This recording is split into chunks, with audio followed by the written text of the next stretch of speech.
It is 6:30. I'd like to call the community of the whole for the Village of Cary for Tuesday, September 15, 2020 to order with roll call, please. Weinhammer. Here. McAlpine. Here. Kraus. Here. Collier. Here. Betts. Here. Cavelli. Thank you. Would you join me in the Pledge of Allegiance, please?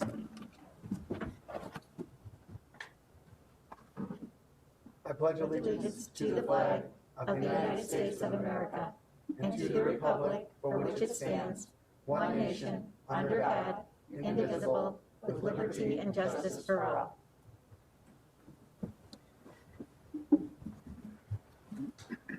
Thank you. I'd like to open up for public comments. We've had nobody sign in. Is there anybody here that would like to address the community of the whole? We have a few people here, but I think they're here for other reasons. So we'll go ahead and close public comments at 6:31.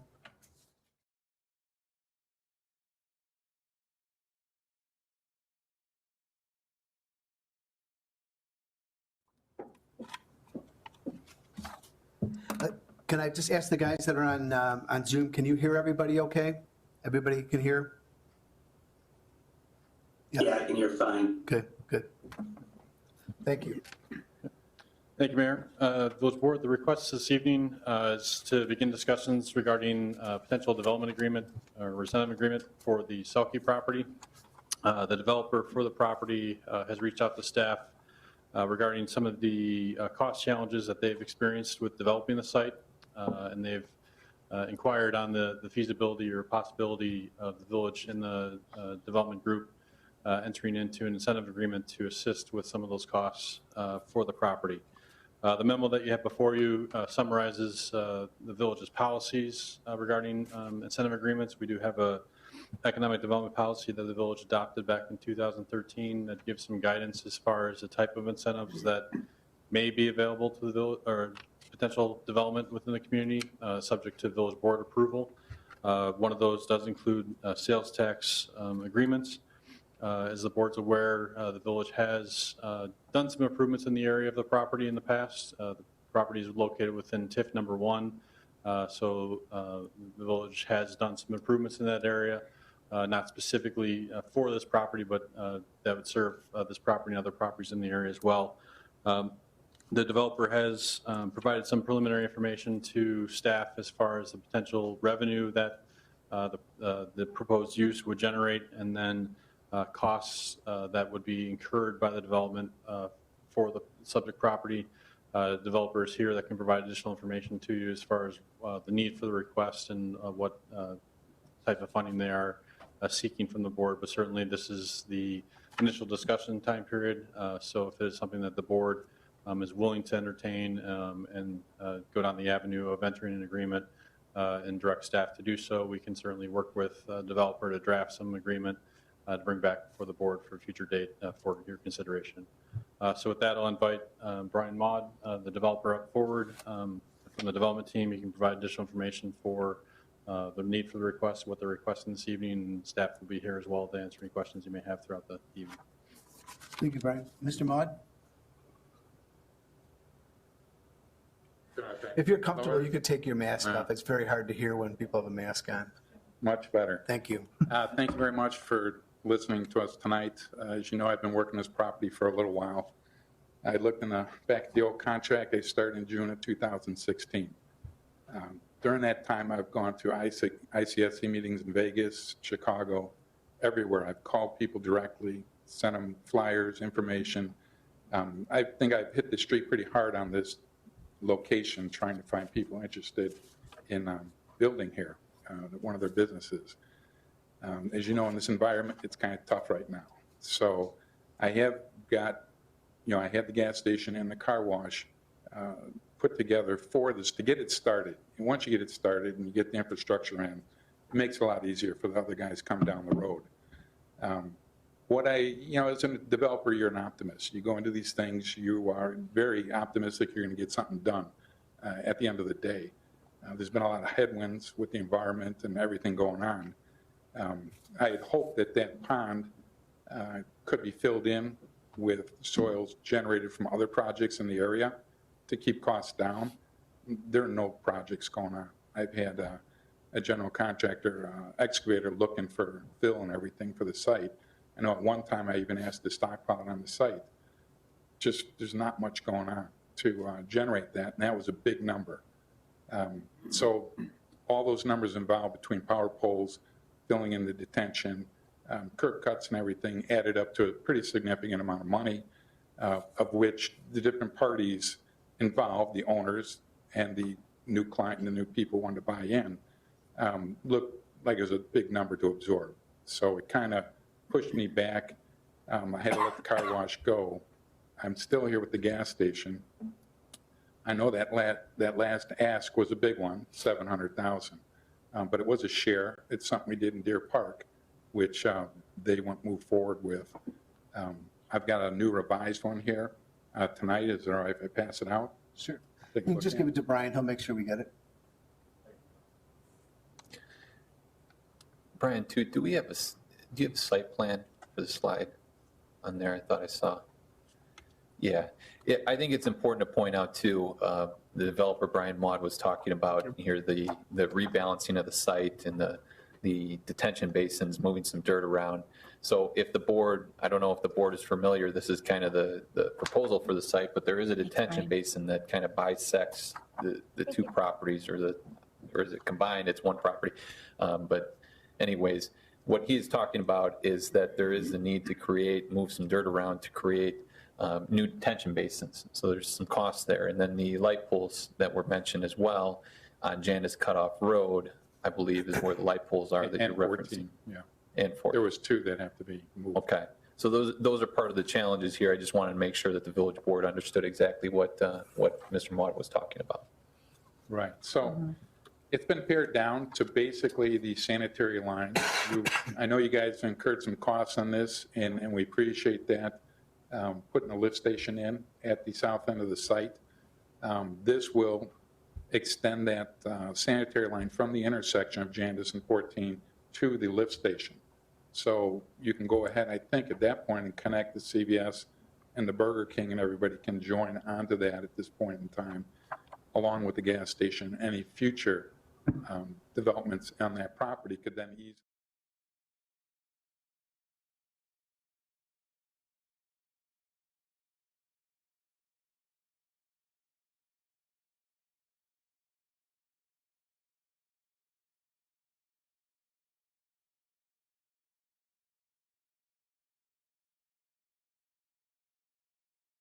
As everybody connects or develops on the property, you're getting 100% of theirs. So I think it's a good way to get the thing started. Right now, again, the real estate managers for these companies drive by, they see 14 vacant acres. As a real estate manager, you're looking at it 2 years before anything happens. The IDOT permit alone was 2 years. So they'll go by and go someplace, that's easier to develop. If they can find it, if there's that much, there aren't that many people doing development these days. So I've also got Mike McKinnon here. He's with the gas station development group. I'll turn the mic over to him if he wants to say anything at this time. Or Done an exquisite job. I've been up here a few times. If you have any questions, then that's pretty much it. So the ask right now, just so I understand here for the village board's benefit, was there's a cap, 130,000. Correct. Was asked through. That's our sales estimated cost to put the line in. So that's what we're looking for. And then Okay. a split 60-40, 60 for the village, 40 for the developer, Correct. your organization. I'm sorry. Your organization? Actually, it'll be his Yes. at the end of the day. Okay. I'm sure that the board has had some questions, I'm assuming. Anybody want to chime in? Go ahead. I'm happy to chime in. I appreciate you coming up and explaining this, because I'm going to take a step back. When we very first heard that you wanted a tax sharing up to 750,000, my reaction was like, not a chance. I'm not comfortable with that. That's just way too much. Understanding the additional cost to take that sanitary line down there, which I think is a benefit to everybody for the future development. I'm looking at the big picture in the long term. I believe that this will having something to start off that development is what we need, which is what you talked about. I'm in agreement with you there. They have to start off somewhere to get the ball rolling. And I think when that happens, it tends to bring more people in. I'm hoping with the interest rate being in such a low rate at this point, that whether it's now or whether it's sometime in the near future, if they see something else going, it might prompt someone else we can piggyback on, because the cost to develop now has been reduced a bit to be able to come in here. So, my main thing is, my main question to you is, I want to make sure that you're not going to come in, and I've discussed with, some other fellow trustees, I want to make sure that 3 months down the line, you're not going to come in and say, okay, well, now I want to change it and I want more. So, I'm just trying to get a good understanding so that we can make a well-informed decision. So is this, if this was granted to you, if we decide, hey, we're going to go forward with this, do you feel that that's enough to get the project done? Or is there any other pitfall that you can imagine that we might fall into? No, this is it. I mean, Okay. we're absorbing the cost for the power pole relocation, the curb cuts, everything, all the engineering that's gone into this at this point in time. This is just the last piece Okay. to get this going. Well, with that in mind, then I would support this. Thank you. Any other comments? Trustee Weinhammer, do you have anything? I want to take a little bit of time and think about it, everything. And I'd like to actually talk with Jake a little bit too on the phone about it too, or you. That's fine. This is just we're just kind of getting an understanding of this. We're not making a decision tonight. We want I know. to see the board's comfort level. This is something that this board has not been involved in, and want to make sure that everybody has an understanding with what it really means. So absolutely, be happy to talk about this. Sit down And and an talk about it. opportunity too, we look at this as an opportunity to have an open dialogue with the developer. Here, there's been a lot of behind the scenes work, Director Simmons, myself, talking with the developer, trying to get this, property developed. We both have the same desires. We both want the same thing, and it's just trying to get to that final ending here. So any questions that you have tonight, feel free. Trustee Collier, any questions? I did some research on if this has been asked before from other communities, and it is a lot of the times, it really is. And there has to be some give on both ends. So I am definitely in favor of this. I'm in Trustee favor of this too. Like Trustee McAlpine said, you came back first with a large amount, and 130,000 seems decent. Right. That Trustee Cavelli, do you have any comments regarding this, please? I just want to clarify, so it'd be a maximum of 4 years that Yes. this would occur for? The total ask is 130,000 with a 60-40 split, 60 going to the village, 40 going to the developer over a 4-year term. Okay, and so what happens if the 130 is realized before the 4 years, but it's realized? I believe that expires then. Yeah, they'd be capped at the 130. Okay, It all right. can't go above that. That's the most important component. Right. Trustee Kraus? When I look at the big picture, I think 130,000 is a small price to pay to get this development going and moving forward. So I think I would be in favor of it. Brian, when would the development actually be completed? So if the board decided to enter into this, I'd like to have some certainty of when the development is done, when the Thornton site is built and open. That's my question. That When is- are you going to get a shovel in the ground, and what's your completion date, and how this is all going to pan out right now? I think we have the permits, right? The building permits? Sure. Yes. Just state your name and your organization for the record, please. Yep, so my name's Mike McKinnon. I'm with Bluestone Single Tenant Properties. We're the developer, under the developer, or over the developer with Brian. We're working with the Fuel Center. So right now, the question always is IDOT. So right now, IDOT has approved the three-quarter access on Route 14, and we've been treading water, quite honestly, because of the costs that we've been discussing with both the Selke family and with Brian. So given kind of the overall, the sentiments that I'm writing down, we're going to go through that process, and as soon as we can, the soonest would be summer of 21. As soon as we can is quite honestly the answer. But unfortunately, it's always IDOT. The soonest it'd be open is the summer of 20? No, they start construction, and it'd be a 4 to 5 month construction. So it wouldn't start till next June? There's no way it could start this fall. Correct. Yeah. Because of IDOT? Just in general, it's hard to start construction after September 1, because by the time we bid it and let it, it'd be end of October at this point, and it's not a good time to start pushing dirt. 4 to 6 months construction. Yes.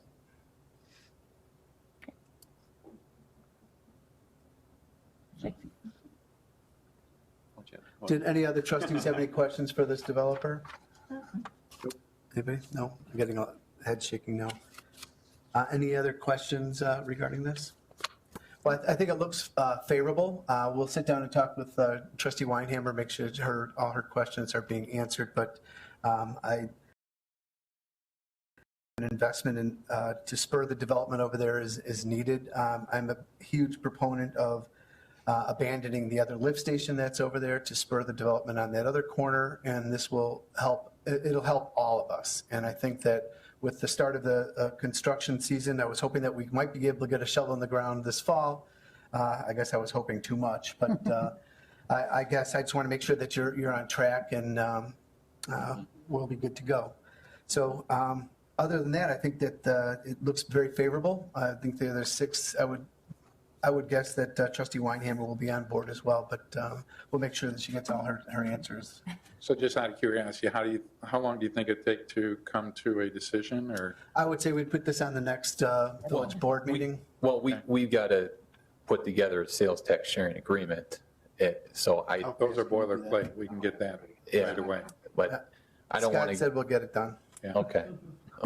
Well, If you want it done, we'll get it done. Let it be if the said, let attorney it be says done. yes, then I guess we'll Yes. we'll finalize it. So. Well, there comes a time in government We gotta go. that I've found that if Yeah. you don't take charge and say, let's get this thing done and lose the red tape and just, I cringe when I hear that people are held up at IDOT. It just, I just think that there's so many opportunities that are delayed because you're just trying to get through all that stuff. And I don't want that to be a hindrance here at the Village of Cary, and I don't think this village board wants that either. So we will work our best to try to get it on the next agenda. Yes. Yes. So Okay.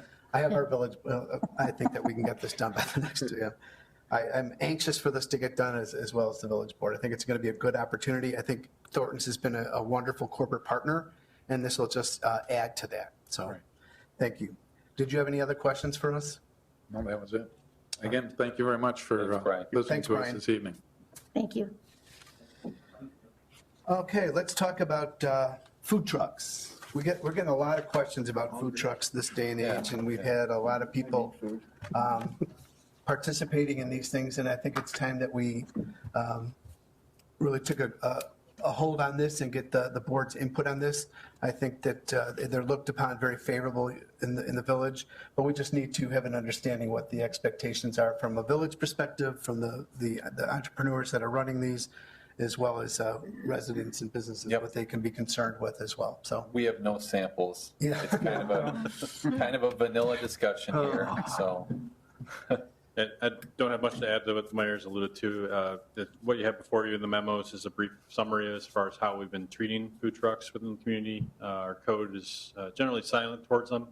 The county does regulate them. There's 4 different types of permits that they issue for mobile food units is how they refer to them. So that they regulate them, they inspect them regularly from a health standpoint. From the village's perspective, the closest license that we do issue is for ice cream vendors that are able to traverse the community. Within our zoning code or unified development ordinance, the closest definition that there would be a temporary use for these types of uses, and that specifically restricts temporary uses to mobile homes and construction trailers. So we have not allowed food trucks to operate within the village, specifically to come and set up shop. We have allowed them from a special event perspective. So for different events that are held within the community, whether it be a Main Street Fest, the Park District's operation, Family Fest deals, or at private residences. If a homeowner wants to National Night Out. Yep. If a homeowner wants to have a wedding at their house or a block party, we've allowed food trucks to come as part of that event, specifically for a private party. whether they can try to get them to set up on the private property if the driveway is able to accommodate the vehicle. We've worked with food trucks in certain circumstances where the grades have not worked for their operations for driveways that they could set up on the street but facing towards the parkway, so there aren't individuals running through the street or in the street aside from a block party operation. So that's generally how we've handled them within the village. Our regulations are very similar to other communities in the area. I've had conversations with the village of Algonquin and Huntley and also Lake in the Hills as far as how they handle them, and they're very similar to us. The village of, or city of Crystal Lake, does license them, but their regulations as far as where they can be located are similar to our policy that they have to be on private property and invited for a special event. They cannot just operate willy-nilly throughout the community. So happy to discuss any concerns or comments that the board may have and go from there. I got one quick question. Can food trucks sell alcohol out of them or no? No, No. Okay, I was just wondering. that would be a whole new ballgame. Yeah. Right. The state keeps changing That's their, cringing over there. the Really? state keeps He's changing their cringing liquor about ordinance. this That might be conversation. something to look into, but right now, no. Okay, I was just making sure. Anybody have any questions off the top of their head? Well- I know it's something that we've been talking about at Village Hall for a while, since we've been inundated this year with Right. a lot of people and asking, Right. for them and where they are. And, looking through our codes and things, we really don't have anything that really, so we just want to make sure that we're going to provide, if we are, that, like Chief Finland has talked about, just the safety of the vehicles and that kind of thing. Should there be a permit issued for that? Maybe an annual permit so that the police department could do a thorough investigation and make sure that the running lights and brakes and all that stuff are running. These are just things that we could look at for public safety wise. Sales tax. Briefly to that point too, the county does inspect these units, so they do regularly inspect food units that are operating within McHenry County. So they do inspect the vehicle to make sure that it's, from a health standpoint, operating, but I believe they also look at the safety of the vehicle as well, as far as the general upkeep of the vehicle. But that's something I can confirm with the county as well, if that's something that they do in fact. And that's something we can just ask the provider to show us a certificate of from the health department. That's a question I have. So I've seen them in my neighborhood lately. So when a resident calls and says they want a food truck to come and you say, okay, who checks to make sure that their health license and all that's still in good standing? No. So generally, we don't check the county records for them. If they're asking to operate in an area, that we just advise them as far as what our policy is, but we don't follow up with the county to verify what their current standing is. I did look at, as part of this memo, looked at the county's website, and you can research when recent inspections were performed.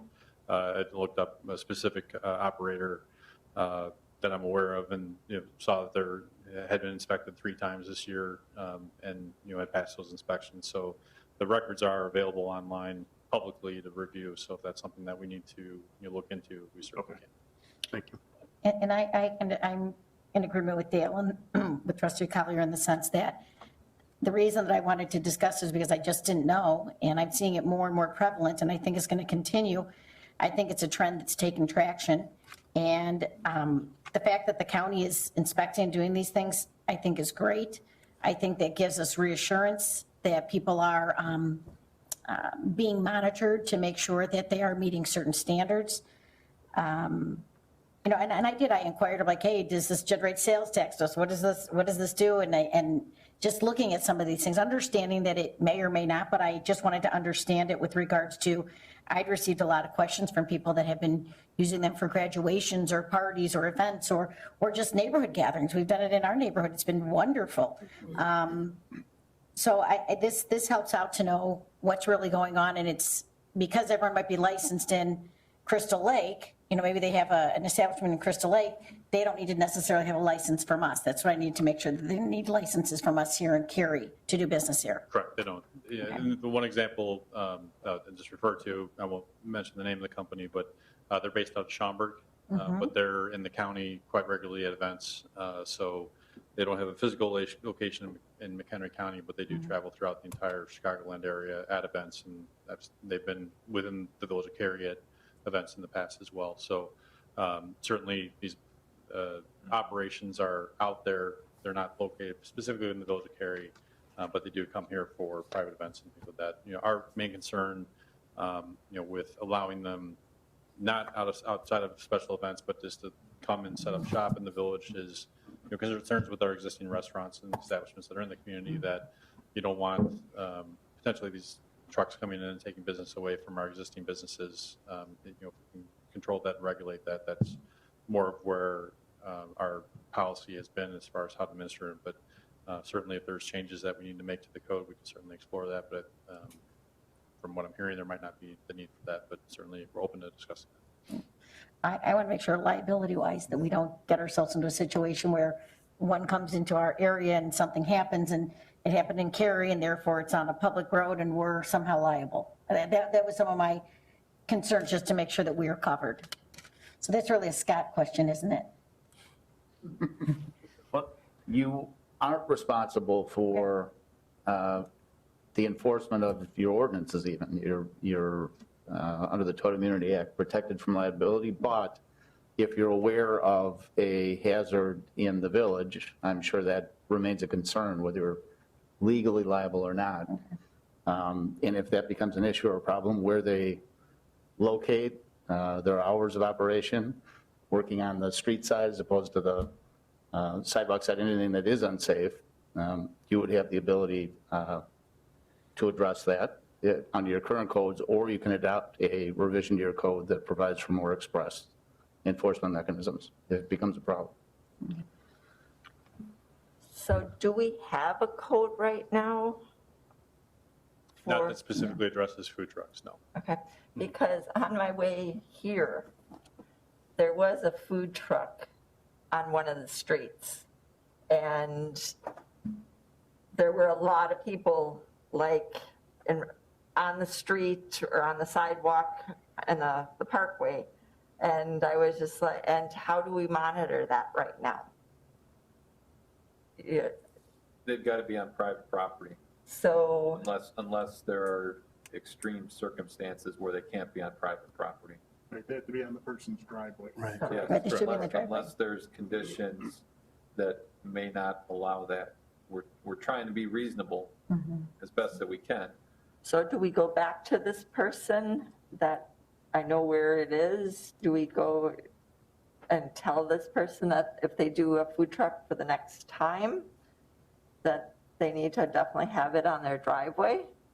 Or, Yeah, I can talk to you after the meeting if you give the location, and if you saw the name of the food truck, we certainly can follow up with them to okay, refer don't have to that. that. That's kind of the question though. How do you enforce if somebody Right. doesn't even call in and say they're having a food truck? Well, that's They what, don't, yeah, right? without becoming too cumbersome Right. and too overbearing, how do we, for the lack of another word, regulate this for public safety to get the message out that they are allowed on private property and this is what the village allows. And if you can't meet this criteria and you have to park your unit on the street because your driveway doesn't allow, it's too small or too steep or whatever, how do we know? I mean, It's not blocking the street. yeah, for fire truck just, or you want to make sure that, I don't know, I guess this is the questions that we need to be asking is, Right. how do we want this, without becoming overbearing? We just need to have just some general guidelines that we could let the general public know that if they want to have a food truck, absolutely, you can have it on your driveway or your private property all day long, but you just can't park it on the public street. And then they come to us and say, well, my driveway can't accommodate that. Is that where we engage? Sure, I certainly can put together a handout that we have. We have handouts that we produce for other code provisions within the village. We certainly can produce something for private events and food trucks that can be given to the public or provided from that information that has our policy as far as how we've handled them. And if there's questions beyond that, they certainly can contact us if there's a gray area for the specific event that they want to have to come to the village and see what we can approve or review. Yeah, I see it with block parties too. I mean, Yeah. we have some information that we can hand out when Right. people apply for block parties, so. Well, I mean, I think if we get the information, you can put it on Facebook You can put it even on our website where you have a link, you know, if you had something like that Sure. going on where people could Cary just. News Weekly, yeah. It's more a matter of getting just information out, because I think it's more and more people are enjoying that. I want to see them continue to enjoy it, but I want to make sure that they know where we're at with them and what we are looking for them to do. Trustee Cavelli or Trustee Kraus, do you have any comments regarding this? I have a couple. I'm all in favor of coming up with some kind of a language that would allow food trucks in the village. My question would be, do we have anything on the books already in terms of like Bimbo, the ice cream truck? You know, he drives around and stops in the middle of the street and the kids run out there, buy their ice cream and then run back to their yards and stuff. So do we have anything currently on the books that regulate Bimbo? Yes, yeah, specifically they're ice cream vendors and there are specific regulations for how they can operate within the village, speeds they have to travel, and then also different markings that they can have on the vehicle. And they have as to well. register with the village. Correct, they have to register with the village. So that's a license that we currently issue is specifically for ice cream vendors. Is that something that we could look at licensing these that come in? Maybe a low fee kind of a thing that just, if you're going to want to do an event, you just have to be licensed just so we know you're existing. We can give them a rule book and say, this is what we would allow. Could we do something like that? Would the board be? Okay with My only something like concern with that is if they're getting licensed in McHenry County, why are we making them jump through another hoop? There's some administrative time too that Yeah. we want to be cognizant about how much regulation do we want to put on this. Trustee Cavelli, did you have any comments? I don't, I'm fine with licensing. You cut off, you're fine with what? As is. Oh, as is? I'm fine with them being licensed. Okay, thank you. I just think if there's a way that we could, if we can publicize, say if you want a food truck, Publicizing. just have them contact the village and this is what we want and this is where they have to be and set up the parameters. I don't want this to be I don't think anybody on the board wants this to be a big thing. No. I just think that we just need to Public just have an information. understanding with them. I think it's great. People love it. I mean, you hear all these great things and it's nice that we can offer something like this that, you know, we want to make sure that people are but public safety. But keep in mind, just so the board knows, they are not allowed right now to operate on public streets. Right. Correct. Unless there are extreme circumstances, like the steep driveway or driveway's too small, they can't pull up in downtown and operate in downtown. And that's consistent with our neighbors right now. Yep. Agreed. Unless they're invited. On private property. Right. Yep. Yes. Okay. Does anybody else have, I mean, this is something that we just, you know, we don't have to make any serious decisions on this right now, but it's just to have a conversation, because I think this is, like Trustee McAlpine said, I think this is the wave of the future. We're seeing more and more of these, and I think it's a good opportunity. I think it's kind of fun for the community. May I ask a question? Sure. What is Crystal Lake charge for the license? We currently do not issue licenses for food trucs. I think You know she what asked what Crystal Crystal Lake charges. Oh, Crystal Lake? Oh, I don't know what they charge. I can research that. I know that they have a license, but I don't know if there's a cost associated. We'll check. We'll we can check check. on that. Mhm. We can check and we'll send it out in the weekly update if the board's good with that. Sure.